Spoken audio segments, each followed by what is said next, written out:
అందరికీ నమస్కారం. నా పేరు అర్చన. ఈరోజు కథ అక్కా చెల్లెళ్ళ అద్భుతమైన కథ. అది ఒక పల్లెటూరు. అమ్మ పూజ, ఏం చేస్తున్నావు తల్లి? అంటూ వచ్చాడు పూజ తండ్రి ప్రభాకర్. హా నాన్న, వస్తున్నాను అంటూ పరుగున వచ్చింది పూజ. 21 సంవత్సరాలుంటాయి. ఏంటండి అంత హడావడి చేస్తున్నారు? అంటూ కిచెన్లో నుండి వచ్చింది సుమిత్ర. అమ్మాయిని చూసుకోవడానికి పెళ్లివారొస్తున్నారు సుమిత్ర అంటూ సంబరంగా చెబుతున్నాడు. ఇక పూజ ఫేస్‌లో చిన్నగా సిగ్గు విరిసింది. నా బంగారు తల్లి, నిన్ను ఒక అయ్య చేతిలో పెట్టి మేము హాయిగా ఊపిరి పీల్చుకుంటామమ్మా అంటుంటే, ఎక్కడ పీల్చుకుంటారండి? ఇంకో అమ్మాయి పెళ్లి చేయందే అనింది సుమిత్ర.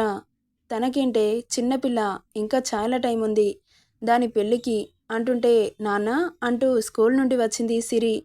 12 ఇయర్స్ ఉంటాయి. ఇప్పుడే వచ్చావా తల్లి? అవును నాన్న. ఇక అంతలో పెళ్లివారు రావడంతో అదిగో పెళ్లివారొచ్చేశారు. అమ్మాయిని రెడీ చేసి తీసుకురా అని పంపించాడు ప్రభాకర్. ఇక పూజకి చిన్నగా భయం స్టార్ట్ అయింది. ఇక అక్కడి నుండి తల్లితో పాటు రూమ్‌కి వెళ్ళింది. నమస్కారం బాబు. రండి కూర్చోండి అంటూ సోఫా చూపించాడు. ఇక తల్లి, తండ్రి, అబ్బాయి ముగ్గురు సోఫాలో కూర్చున్నారు. ఇక మాట్లాడుకుంటూ ఉండగానే ప్రభాకర్ అమ్మాయిని తీసుకురమ్మని చెప్పడంతో పూజని తీసుకుని బయటికి వచ్చింది సుమిత్ర. మేని ఛాయ శరీరంకి మెరూన్ కలర్ చీర కట్టి లైట్‌గా పౌడర్ అద్ది, నుదిటిన చిన్న స్టిక్కర్ పెట్టి దాని కింద కుంకుమ అద్ది, మెడలో సన్నటి చైన్ చాలా సింపుల్‌గా, అందంగా ఉంది పూజ.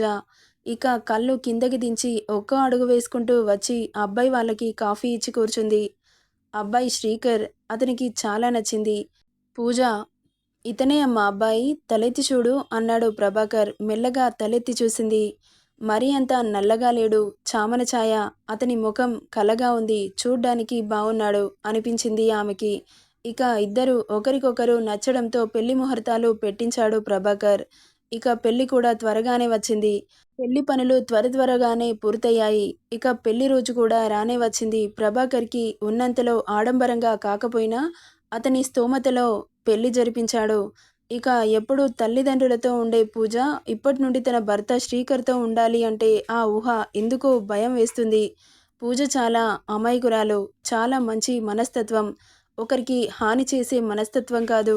ఇక కొత్త పెళ్లికూతురుగా శ్రీకర్ ఇంట్లో అడుగుపెట్టింది. ఇక కుడికాలు పెట్టి ఇంట్లోకి రమ్మనడంతో వధూవరులు ఇంట్లోకెళ్లారు. ఇల్లంతా చుట్టాలతో నిండిపోయింది. అమ్మాయి చాలా అందంగా ఉంది, లక్ష్మిలాగా.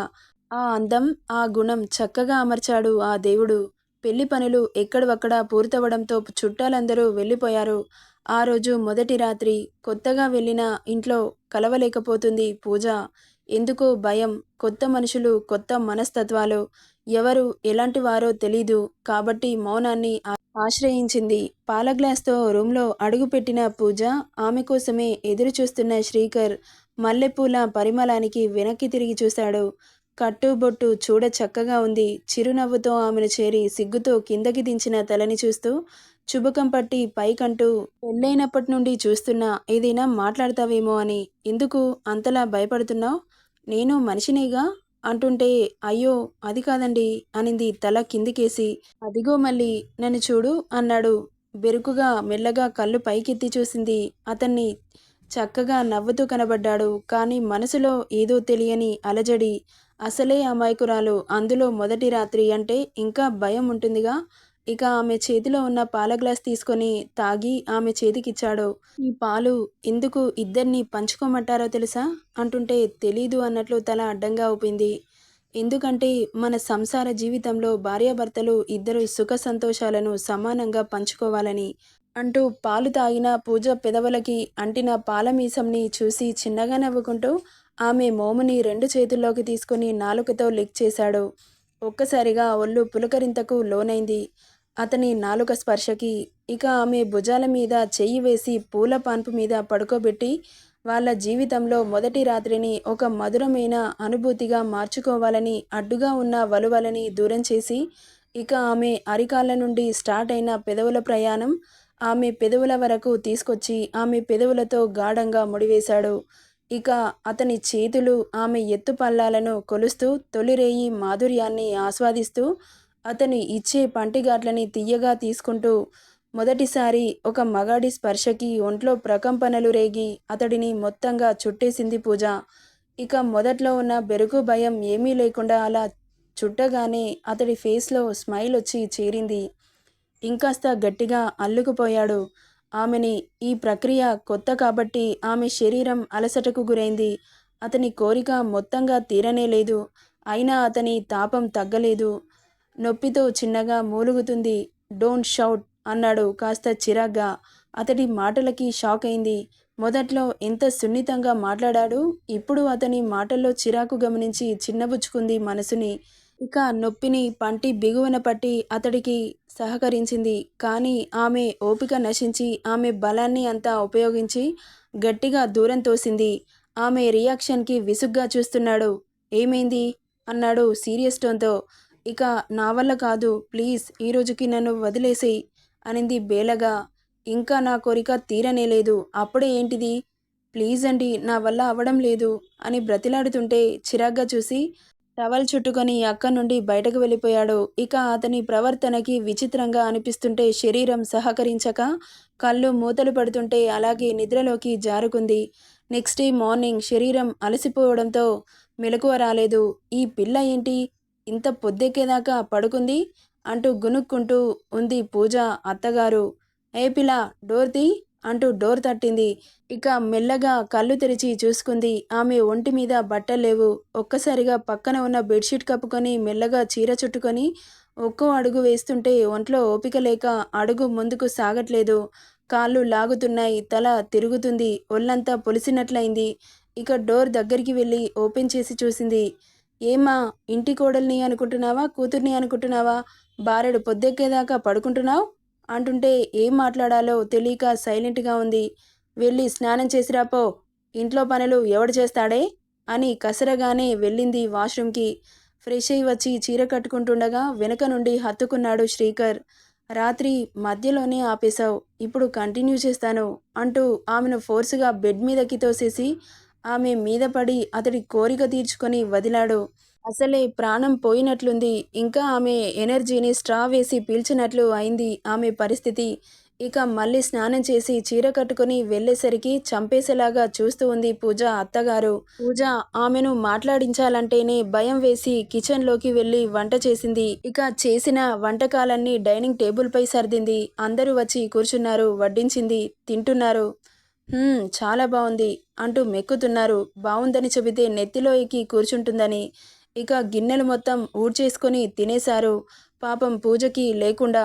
శ్రీకర్ తినేసి లోపలికి రా అనుకుంటూ వెళ్ళాడు. వెళ్ళింది పూజ భయం భయంగా. ఇక ఆమెను షార్పుగా చూస్తూ పడుకో అన్నాడు. ప్లీజ్ అండి, ఒళ్ళన్నీ నొప్పులుగా ఉన్నాయి, ఈరోజు ఒక్కరోజు వదిలిపెట్టండి అంటున్నా వినిపించుకోలేదు. ఇక అలా రోజులు సాగుతున్నాయి. పూజ జీవితం అగమ్య గోచరంగా మారింది. ఇక పెళ్లి చేసుకున్నందుకు తప్పదు అన్నట్లు వాడిని భరిస్తూనే వచ్చింది.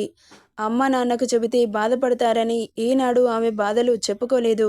ఇక సడన్గా యాక్సిడెంట్లో వాళ్ళ అమ్మ నాన్నలు చనిపోయారు. ఆ వార్త విని గుండెలు పగిలేలా ఏడ్చింది పూజ. ఎంత ఏడ్చినా పోయిన తల్లిదండ్రులను తీసుకురాలేం కదా. ఇక చెల్లి సిరిని ఒంటరిగా వదిలిపెట్టడం ఇష్టం లేక ఇంట్లోకి తీసుకొచ్చింది. ఇక అప్పటికే అత్తామామల పోరు భరించలేకపోతుంది పూజ. ఇక సిరి వచ్చాక ఇంకా తనని ఊపిరాడకుండా చేస్తున్నారు. నిన్ను మేపడమే దండగా అనుకుంటే ఇంకా నీకు ఒక డోలా అంటూ టార్చర్ చేస్తుంటే స్కూల్లో టీచర్గా చేరింది. అలా స్కూల్లో ఉన్నంతసేపు మనసు ప్రశాంతంగా ఉంటుంది. ఇంటికొస్తే నరకంలోకి వచ్చినట్లు అనిపిస్తూ ఉండేది. ఇక ఒకరోజు సిరి స్కూల్ నుండి త్వరగా వచ్చింది. పూజ స్కూల్లో స్టడీ అవర్స్ ఉన్నాయని ఆ రోజు ఇంకా ఇంటికి రాలేదు. ఇంట్లో ఎవరూ లేరు. సిరి ఒక్కతే టీవీ పెట్టుకొని చూస్తూ ఉంది. శ్రీకర్ తప్పతాగి ఊగుతూ ఇంట్లోకొచ్చాడు. టీవీ చూస్తున్న సిరిని కన్నింగ్ స్మైల్తో చూస్తూ ఆమె దగ్గరికి చేరి రెక్కపట్టి బెడ్ మీదకి విసిరి కొట్టాడు. బావా అంటూ ఏడుపు గొంతుతో పిలుస్తున్నా వినిపించుకోకుండా రాక్షసుడిలాగా ఆమె మీద పడిపోయి చిన్న పిల్ల అని కూడా చూడకుండా ఆమె నొప్పికి ఎంత అరుస్తున్నా కోరిక తీరే వరకు వదిలిపెట్టలేదు. ఇక అతడి కోరిక తీరి ఆమె మీద నుండి లేచి ఏడుస్తున్న సిరిని చూసి, ఏయ్, ఈ విషయం మీ అక్కకు గనుక చెప్పావనుకో ఇంట్లో నుండి ఇద్దరిని బయటకు గెంటి పడేస్తా అన్నాడు సీరియస్గా చూస్తూ. వణికిపోయింది అతని మాటలకి. ఇక అలా ఇష్టం వచ్చినప్పుడు పూజ లేని సమయం చూసి తనని బలవంతం చేస్తున్నాడు. ఏనాడు అక్కకి చెప్పలేదు. కొన్ని రోజులకి సిరి ప్రవర్తనలో తేడా గమనించింది. పూజ వామిటింగ్స్ అవ్వడం, జ్వరం రావడం, ఏమీ తినకపోవడం, ఇక ఎందుకిలా అవుతుంది అని హాస్పిటల్‌కి తీసుకెళ్లిన పూజ, డాక్టర్ మాటలకి ఒక్కసారిగా నిలుక్కుపోయింది. "మీరేం మాట్లాడుతున్నారు డాక్టర్? తను ప్రెగ్నెంట్ ఏంటి?" "అవును. ఆ అమ్మాయి ప్రెగ్నెంట్. 3 నెలలు" అని చెప్పగానే కరెంట్ షాక్ కొట్టినట్లు అయిపోయింది ఆమె పరిస్థితి. ఇక చెల్లిని చేరి ఇది ఎలా జరిగింది అని స్మూత్‌గానే అడిగింది పూజ. అదేంటో కూడా తెలియని పసితనం. కానీ ఎలా పాజిబుల్ అయింది? ఏదైనా అయితే సిరి నాకు చెబుతుంది కదా! అనుకుంటూ తనని బ్రతిలాడి "అసలేమైంది చెప్పమ్మా" అని లాలనగా అడుగుతుంటే అప్పుడు చెప్పింది సిరి. ఆమె మాటలకి ఒక్కసారిగా భూమి కంపించినట్లయింది. ఇక వెంటనే సిరి చెయ్యి పట్టుకొని ఇంట్లోకి వెళ్లి శ్రీకర్ కాలర్ పట్టుకొని "అసలు నువ్వు మనిషివా? రాక్షసుడివా? చిన్న పిల్ల అని కూడా చూడకుండా నీ కోరికని తీర్చుకుంటావా? ఛీ! నీకు ఆ మురుగానికి అసలు పోలికే లేదు. తల్లిదండ్రులకి భారం కాకూడదు అని బలవంతంగా నీతో ఉన్నానే గాని నీ మీద నాకు ఏనాడు ప్రేమ లేదు.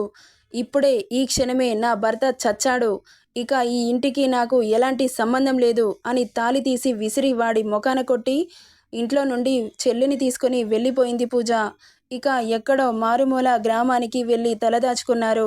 ఊర్లో ట్యూషన్ చెబుతూ ఇంటిని గడిపింది పూజ. ఇక చెల్లి కూడా పెళ్ళికి ఎదిగింది. సిరి చూడ్డానికి చూడముచ్చటగా ఉంటుంది. ఆమెను చూసి ఫ్రీగా పెళ్లి చేసుకోవాలని ఎంతోమంది ముందుకొచ్చారు. కానీ తన జీవితమైనట్లు చెల్లి జీవితమైతే తట్టుకోలేను అని ఇక వాళ్ళ బ్యాక్‌గ్రౌండ్ మొత్తం తెలుసుకొని ఒక మంచి అబ్బాయిని చూసి పెళ్లి చేసింది పూజ. సిరి హ్యాపీగా లైఫ్‌ని లీడ్ చేస్తుంది. కానీ తన కోసం అక్క జీవితాన్ని నాశనం చేసుకుంది అని ఏదో ఒక దారి చూపించాలని సిరి మనసులో ఒకటే ఆలోచనలు కమ్ముకున్నాయి. ఒకరోజు సిరి వాళ్ళ భర్తతో పూజ గురించి డిస్కస్ చేసింది. ఇక సరే మీ అక్క చాలా మంచి మనస్తత్వం గలది. అందంగా కూడా ఉంటుంది కాబట్టి నా సీనియర్ ఒక అబ్బాయున్నాడు. చాలా మంచివాడు. తనని ఒకసారి అడుగుతాను అంటూ అతనితో డిస్కస్ చేశాడు పూజ గురించి. ఆమె చేసిన త్యాగానికి ఒక్కసారి ఆమెని చూడాలనిపించింది ఆయనకి. ఇక ఇంటి దగ్గర పిల్లలకి ట్యూషన్ చెబుతున్న పూజని చూపించాడు. వావ్! చాలా బావుంది. సరేరా ఈ మ్యాచ్‌కి నేను ఒప్పుకుంటున్నాను. మమ్మీ అంటూ వచ్చింది సిరిచందన, సిరి కూతురు. హా నాన్న ఏమైనా తింటావా? వద్దు మమ్మీ. ప్లీజ్ నాన్న కొంచెం తినరా అంటూ కథలు చెబుతూ తనకి ప్రేమగా తినిపిస్తున్న పూజని అలాగే చూస్తూ ఉండిపోయాడు శ్రీకాంత్. ఇక వదినతో నేను మాట్లాడతాను అంటూ అక్కా, వదినా అంటూ వెళ్ళారు. సిరి మీరెప్పుడొచ్చారమ్మా? అంటూ తెగ సంబరపడిపోయింది. అక్కా నీతో ఒక విషయం మాట్లాడాలనుకుంటున్నాను. ఏంటి సిరి? చందుని మాతో తీసుకెళ్దామనుకుంటున్నాం అంటుంటే అదేంటి? నా కూతురు లేకుండా నేను ఎలా ఉండను? ఏం అవసరం లేదు. నా కూతురు లేకుండా నేను ఉండలేను అంటుంటే అది కాదక్కా! నీకో మ్యాచ్ చూసాం పెళ్లి చేసుకో అంటున్న సిరి మాటలకి సీరియస్‌గా ఓ చూపు చూసింది. ప్లీజ్ అక్కా ఒప్పుకో. ఆ అబ్బాయి చాలా మంచివాడు అంటుంటే ఈ విషయం మాట్లాడడానికి వస్తే ప్లీజ్ దయచేయండి అనింది నిర్మొహమాటంగా. ప్లీజ్ అక్కా నా కోసం నీ లైఫ్‌ని ఎంతో సాక్రిఫైస్ చేశావు. ప్లీజ్ కాదనకు అంటుంటే నాకు ఈ లోకంలో చందు నువ్వు తప్ప ఎవరు ఉండరు, ఉండబోరు. ఇక ఈ విషయాన్ని ఇంతటితో వదిలేయండి అని ఖరాఖండిగా చెప్పేసింది. ఇక తన నిర్ణయానికి ఏం మాట్లాడలేదు ఇద్దరు. ఇక శ్రీకాంత్‌తో చెప్పారు పూజ మాట్లాడిన మాటలు. సర్లే నేను చూసుకుంటాను. మీరేం బాధపడకండి అని ఒక తెలియని మనిషిగా ఆమె శ్రేయోభిలాషిగా పరిచయమయ్యాడు పూజకి. తన మనసులో మాట చెప్పకుండానే ఆమెకు హెల్ప్ చేస్తూ ఉండేవాడు. బయటికి వెళ్ళినా తోడుగా వెళ్ళేవాడు. తనని ఎవరైనా కామెంట్స్ చేసినా తట్టుకునేవాడు కాదు. తన చుట్టూ రక్షణ కవచాన్ని ఏర్పరిచాడు శ్రీకాంత్. ఇక ఆమె మనసు ఎప్పుడు మారితే అప్పుడు తన మనసులో మాట చెప్పి పెళ్లి చేసుకోవాలనుకున్నాడు. అది ఎప్పుడు జరుగుతుందో, అతని కోరిక ఎప్పుడు నెరవేరుతుందో. కానీ పూజ, చందు మాత్రం శ్రీకాంత్‌కి బాగా అలవాటు పడిపోయారు. శ్రీకాంత్ కూడా తన ఫ్యామిలీ మెంబర్‌లా కలిసిపోయాడు. అక్కా చెల్లెళ్ళ బంధం రక్త సంబంధం కాబట్టి తన జీవితాన్ని లెక్క చేయకుండా చెల్లి కోసం త్యాగం చేసింది. ప్రపంచంలో ఏ బంధమైనా దొరుకుతుంది కానీ రక్త సంబంధం దొరకదు. ఆ బంధాన్ని దూరం చేసుకోకండి. ఈ స్టోరీ ఎలా ఉందో కామెంట్ చేయండి friends. Thank you for listening.